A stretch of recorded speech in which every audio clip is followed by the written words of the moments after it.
When I was a kid in the late 1950s and early 1960s, my parents didn't let me and my siblings watch a lot of TV. I have two older sisters and a younger brother. We weren't really deprived because there wasn't really that much on TV at the time.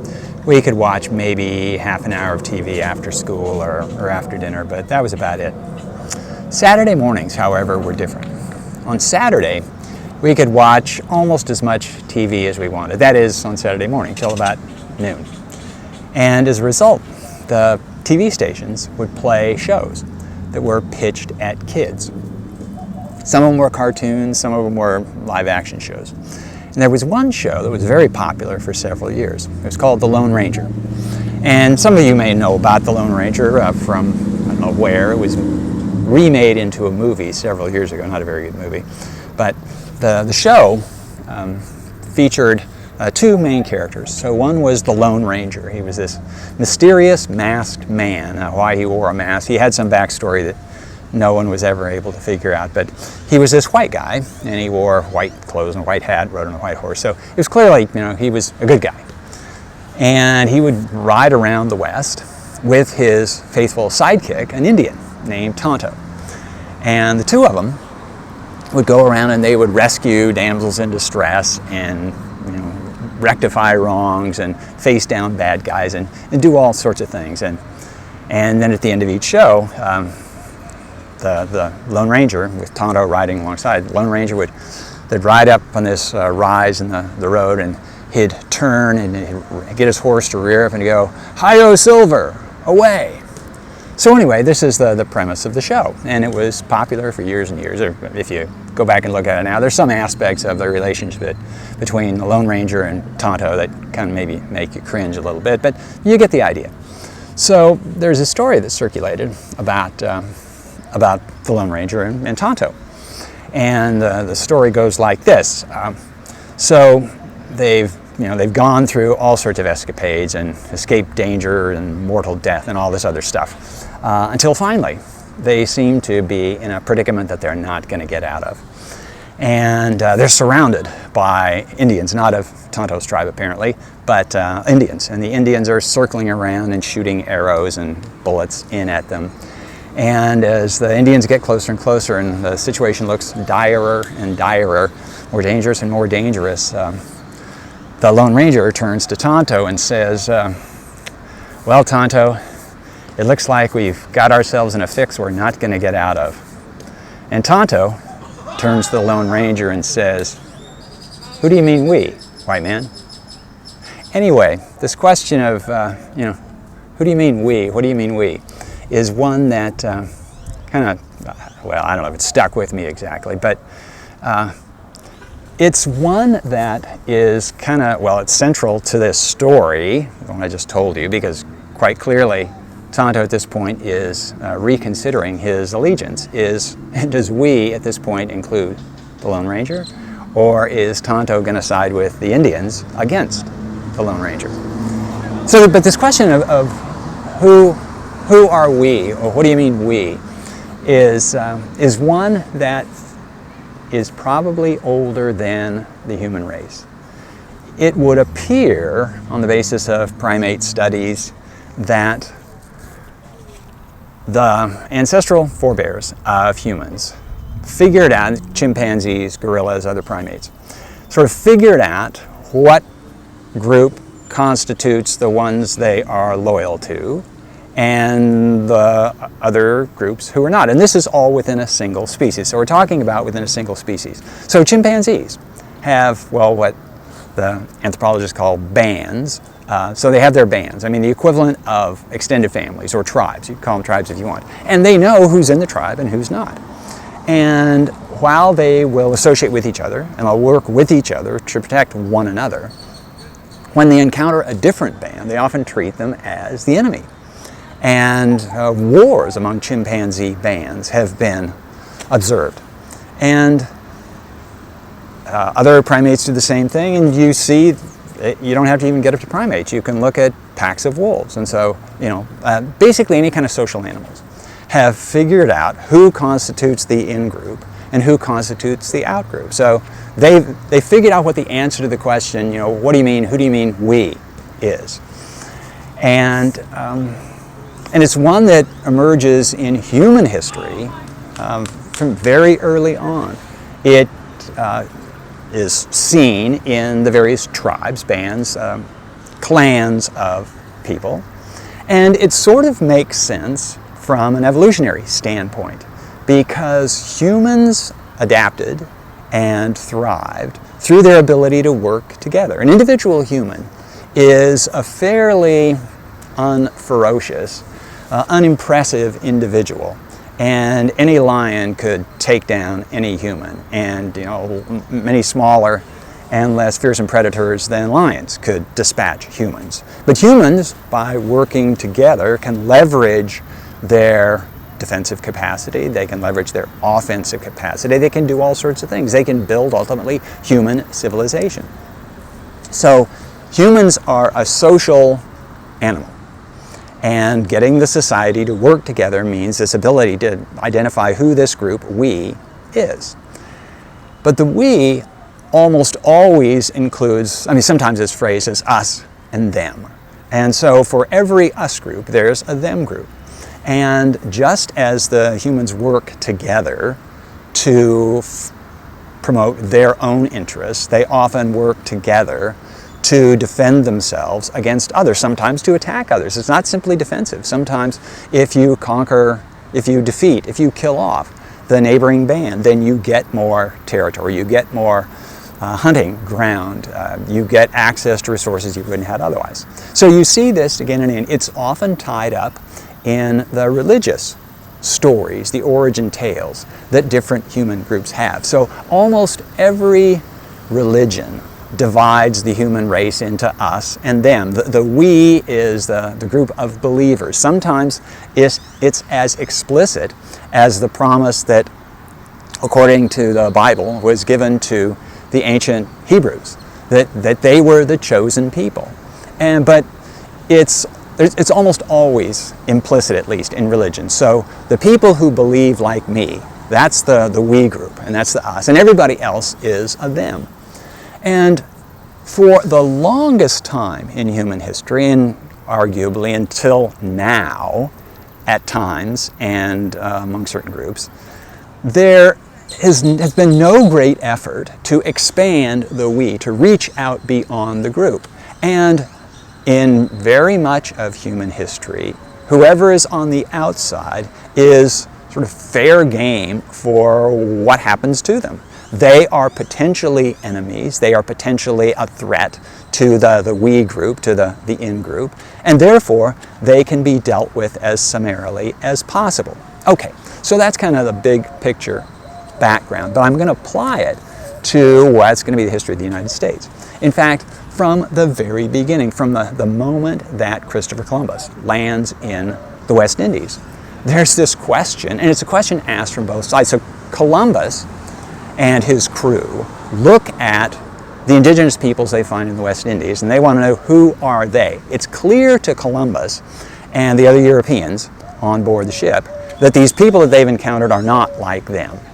And yeah, they know that they're humans, but they're not part of the groups that Columbus's crew thinks are important. They're clearly not Christians.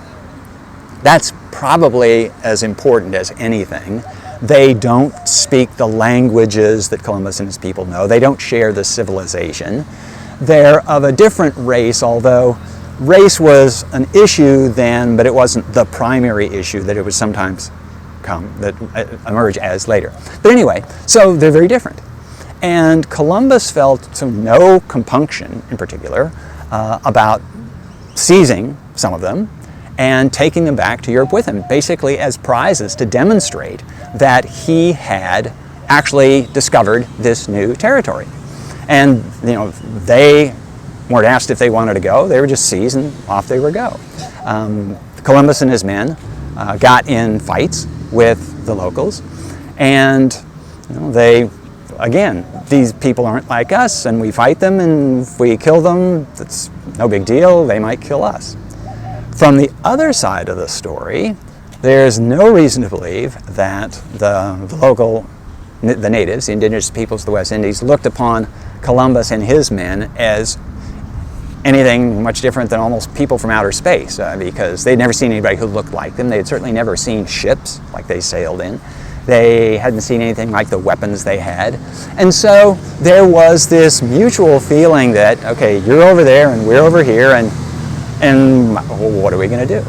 So, from the very beginning, there was this feeling that the newcomers, they're in one group, and the people who are there, they're in a different group.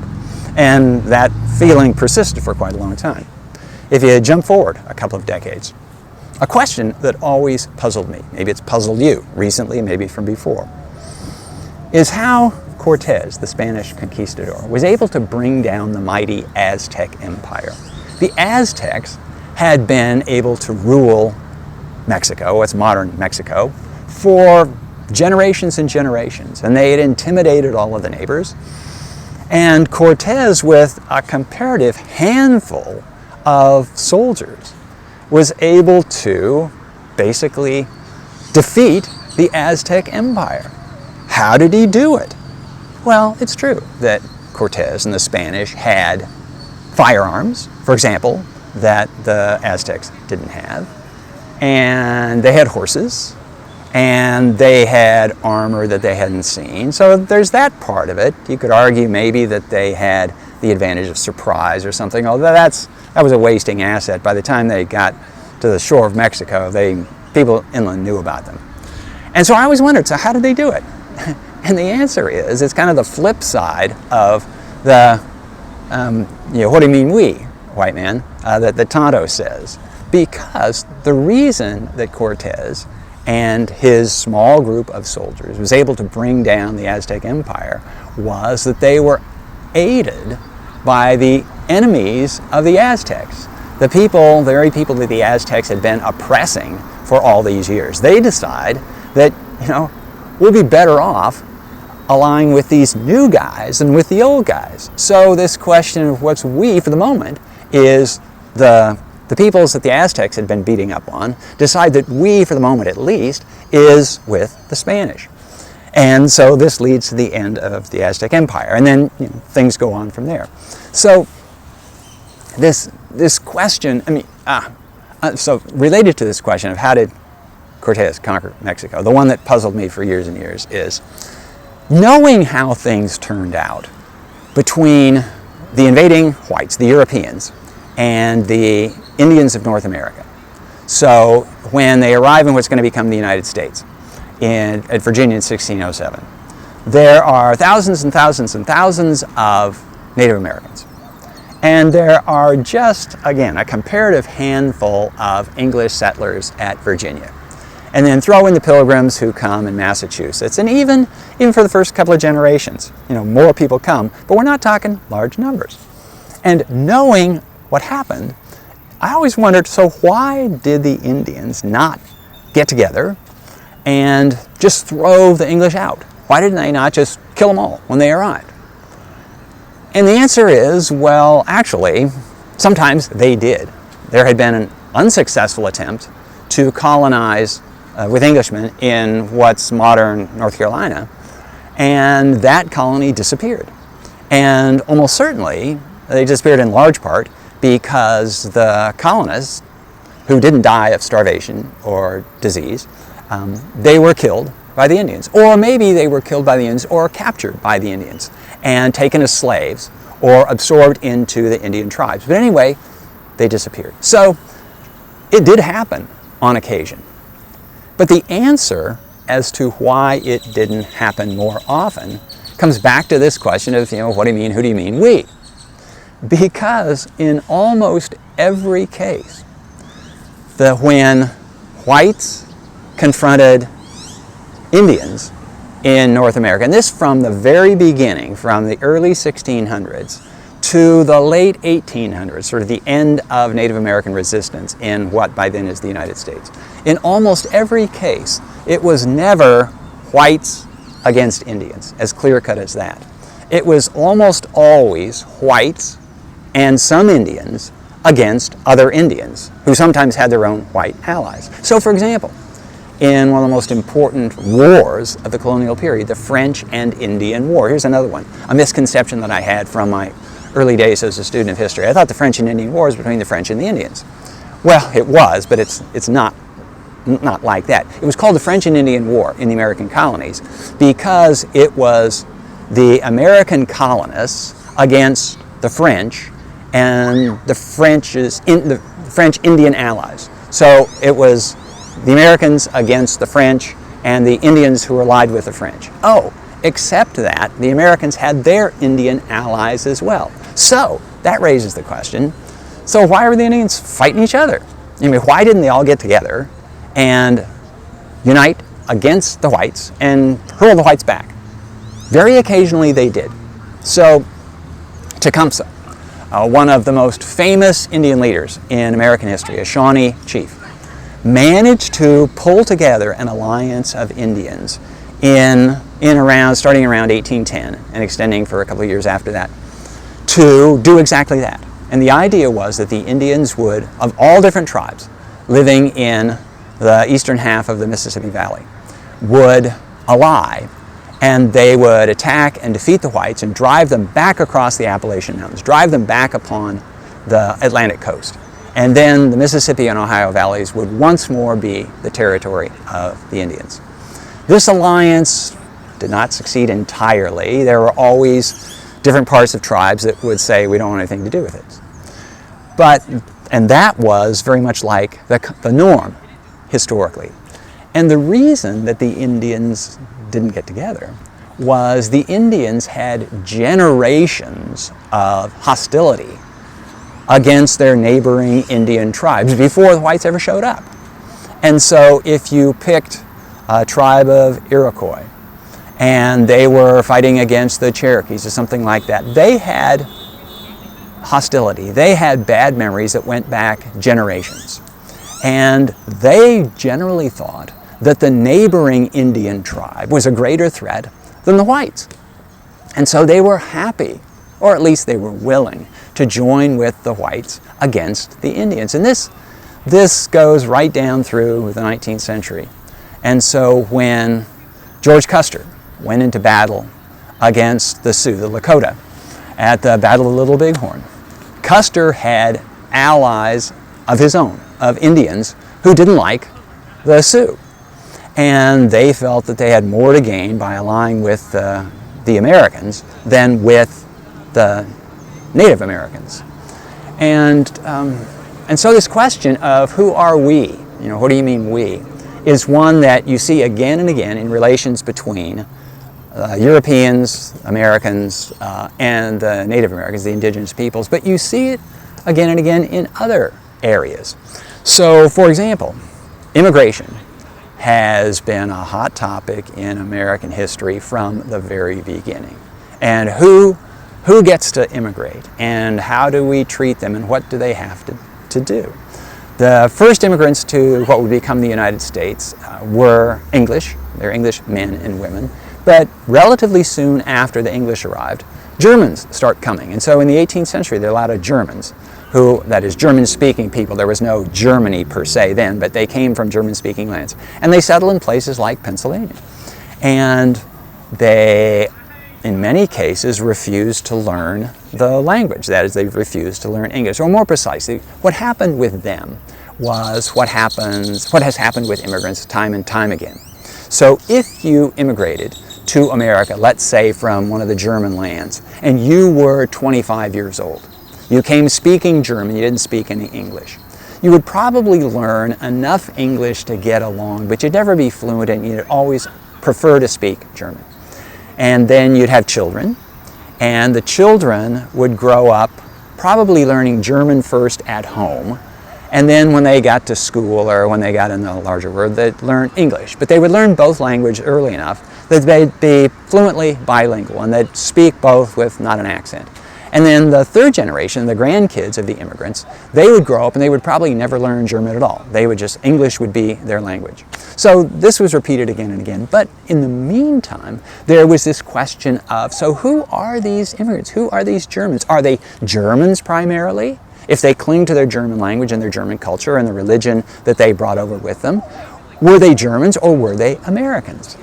And there was kind of a model, you could call it a myth, of American history, and as it related to immigration, that America was this great melting pot. And people would come from all different countries, and they would come, and over time they would melt in this pot, and they would all come out as Americans. And this was kind of a model, and it spoke to the desire of Americans to have a national identity. A national identity. Who are we? What is this we we're talking about when we speak of Americans? And the idea was that people could come, and they could, no matter where they came from, they could become Americans. Now, this question of they could become Americans, did they have to become Americans? That was a hot issue. And a lot of native-born Americans said, yeah, because otherwise they're not embracing this American idea. But it wasn't always as easy to become Americans as it sounded in the mythology.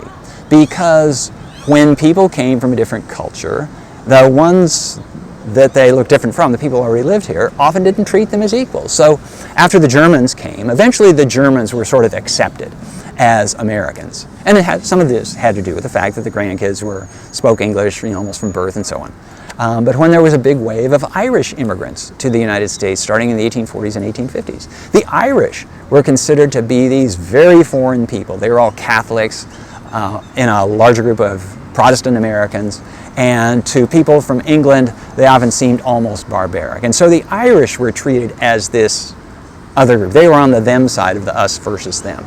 Over time, the Irish were kind of adopted, but then people were coming from Italy and from Greece and from Poland. And they were different, and so they were the ones who were kind of on the outside. And for the immigrants themselves, there was always this question of, well, so who am I primarily? Am I an Italian? I was born in Italy, I grew up in Italy, but then I moved to America. So am I still an Italian, or am I an American? And this is where you get this sort of hyphenated Americanism, so Italian American, or Greek American, or Polish American.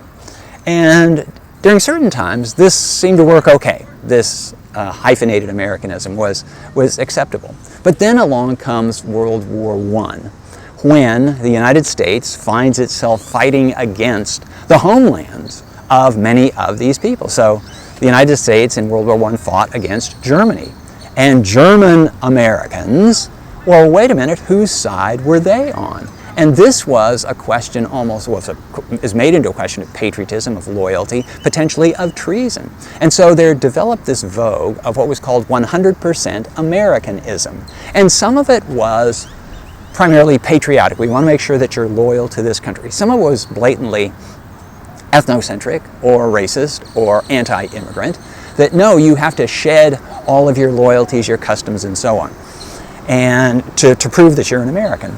And so from a moment when you could be sort of Italian/American, -American, then there was a period where that sort of wasn't allowed by the mainstream. You had to be simply American. And so the teaching of the German language in schools was forbidden in some states.